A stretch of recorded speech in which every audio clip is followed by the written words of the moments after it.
प्रभु के पवित्र नाम की स्तुति हो। एक बार फिर हम प्रभु के कदमों में आए। जैसे रोज सुबह में हम प्रभु के वचनों को सीखते हैं और सुनते हैं, ऐसा आज का दिन भी प्रभु ने हमारे जीवन में दे दिया है। उसके लिए हम प्रभु को बहुत धन्यवाद देते हैं। चलिए आज के ध्यान के लिए हम एक बार फिर फिलिपियों की पत्री उसका 3 अध्याय उसका 10 वचन, फिलिपियंस चैप्टर 3 वर्स 10, ताकि मैं उसको और उसके मृत्युंजय की सामर्थ को और उसके साथ दुखों में सहभागी होने के मर्म को जानूं। आमीन। यहाँ पे पौलुस प्रेरित फिलिपींस में रहने वाले विश्वासी भाई बहनों को अपनी पत्री में ये वचन लिखते हैं। तो उसमें हमको 3 बातें सुनने के लिए, समझने के लिए पता चलता है। सबसे पहली बात है कि मैं उसको जानूं, मैं उसको जानूं। मेरे प्रिय भाइयों बहनों, जब तक हम प्रभु यीशु को दिल की गहराई से जाने नहीं, तब तक हम उसके कारण दुख, निंदा और मारपीट सह नहीं कर सकते। हम डर जाएंगे क्योंकि हमने उसको अच्छी तरह जाना ही नहीं। आज मैं आपके आगे एक भाई को प्रभु का दास बाद में बन गया है, उसके बारे में ये वचन रखना चाहता हूं। आइए हम लूका सुसमाचार उसका 22 अध्याय उसका 62 वचन पढ़ना चाहता हूं। Luke chapter 22 verse 62। और वे बाहर निकलकर फूट फूट कर रोया। यहां पे लिखा है वह बाहर निकलकर फूट फूट कर रोया। कौन है ये जो बाहर जाकर फूट फूट कर रोने लगा? ये वही है जिसको 3 साल 6 महीने प्रभु यीशु के साथ इनका भेंट हुआ था। फर्स्ट मुलाकात, पहली बार जब उनका प्रभु के साथ भेंट हुआ, तब वह मछली पकड़ने के लिए उधर गए हुए थे और रात भर उन्होंने जाल लगाया, लेकिन फिर भी कोई मछली नहीं पकड़ा। तब प्रभु यीशु मनुष्य के रूप में जाकर उनको कहते हैं इधर जाल डालो। तो ये हंसने लगा। इसका नाम है पतरस, इसको शमौन भी कहते हैं और क्याफा भी कहते हैं।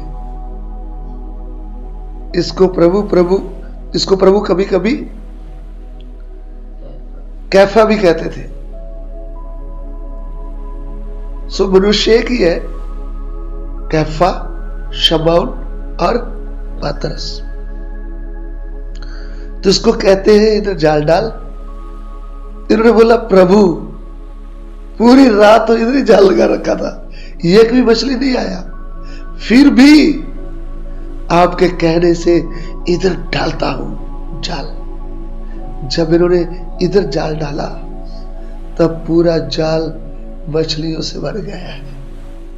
तब ये हैरान हो गया, बोला प्रभु मैं तो पापी मनुष्य हूं, आप मेरी ओर से दूर चले जाए। लेकिन प्रभु ने इसको क्या कहा, पतरस आज से तू मछली को पकड़ने वाला नहीं, मनुष्यों को पकड़ने वाला बन जाएगा। बहुत बड़ी बात प्रभु ने इनको कह दी, लेकिन प्रभु की बातों को समझना आसान बात नहीं है। प्रभु की बातों को समझने के लिए समय लगता है, उसको जानने के लिए भी समय लगता है। जब हम उनके साथ अकेले बैठेंगे, उसके क्रूस के प्रेम को याद करेंगे, जब हमारा मन टूटता है उसके सामने कि उसने हमें कितना प्रेम किया है, तब हम उसके प्रेम में भर जाते हैं। तब उसके प्रेम के बदले हम दुख, निंदा और मारपीट सहन करने के लिए तैयार हो जाते हैं।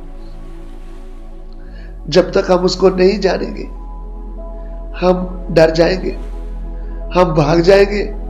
क्या होगा वो तो समय ही बताएगा। ऐसा ये पतरस जी अपना जाल छोड़ करके मछलियां प्रभु के पीछे निकल आए। लेकिन 3 साल 6 महीने बीत गए। प्रभु का समय आया, उनको पकड़ने के लिए लोग आए, और पकड़ने से पहले ही उन्होंने अपने चेलों को, जो 12 चेले थे, उनको कह दिया था कि मेरे विषय में लिखा है, मैं चरवाहे को मारूंगा तो भेड़े तितर बितर हो जाएंगी। लेकिन पतरस ये कह दिया, प्रभु चेलों की बात छोड़ो, मैं तो तुम्हारे लिए अपना प्राण दे दूंगा। तब प्रभु ने कहा, पतरस आज ही मुर्ग के बाग देने से पहले तू 3 बार मेरा इनकार कर देगा कि मैं उसको जानता भी नहीं हूं। उन्होंने बोला, ना ना प्रभु, ऐसा नहीं हो सकता। लेकिन ऐसा हो गया। जब यीशु को पकड़ करके भीड़ ले गई, उनको कपड़े उतार करके 48 कोड़े लगाए, फिर उनको अलग अलग जगह में उनके ऊपर दोष लगा रहे थे, घुमा रहे थे। तब पतरस यीशु के पीछे पीछे गया। किधर लेकर गए? कहीं किसी सरदार जज के घर में लेकर गए थे। तो उस समय पतरस छुप के उधर जाकर उधर के मनुष्यों के बीच में बैठ गया। तब एक दासी आई, आकर बोला, तू भी तो यीशु के साथ वाला है। तब इसने इनकार करते हुए कहा, मैं नहीं जानता। फिर एक और पूछता है, फिर उसको भी कहता है, मनुष्य मैं नहीं जानता, तू क्या बोल रहा है। यानी 3 बार इन्होंने ऐसा बोल दिया, मैं प्रभु को नहीं जानता हूं। उसी समय मुर्ग भाग दे दिया, और जब भाग दिया तब इसको बात याद आया, पतरस तू मुर्ग के भाग देने से पहले 3 बार मेरा इनकार कर देगा। सो इसने अपने प्रिय प्रभु का इनकार कर दिया। जब इसको बात याद आया, तब बाहर जाकर फूट फूट कर रोने लगा। सो जब तक हम प्रभु को गहराई से नहीं जानते, ना जाने हम पर क्या बीतेगा। हम भी डर जाएंगे, हम भी प्रभु का इनकार कर देंगे, हम भी बोलेंगे ठीक है, आगे को प्रार्थना नहीं करूंगी, नहीं करूंगा, आगे को मैं गवाही नहीं दूंगा, नहीं दूंगी। सो प्रिय भाइयों बहनों, हमको प्रभु यीशु को अच्छी तरह जानना है कि वो है कौन, वो कितना सामर्थ्य वाला है। आइए हम प्रार्थना करें। प्यारे प्रभु, आज के वचन के लिए तेरा धन्यवाद करते हैं। प्रभु, तुझे जानने के लिए हम सबकी सहायता कर। आगे के समय को तेरे हाथ में सौंपते हैं। प्रभु, आप हमारी विनती को ग्रहण कीजिए। यीशु मसीह के पवित्र नाम से मांगते हैं, आमीन।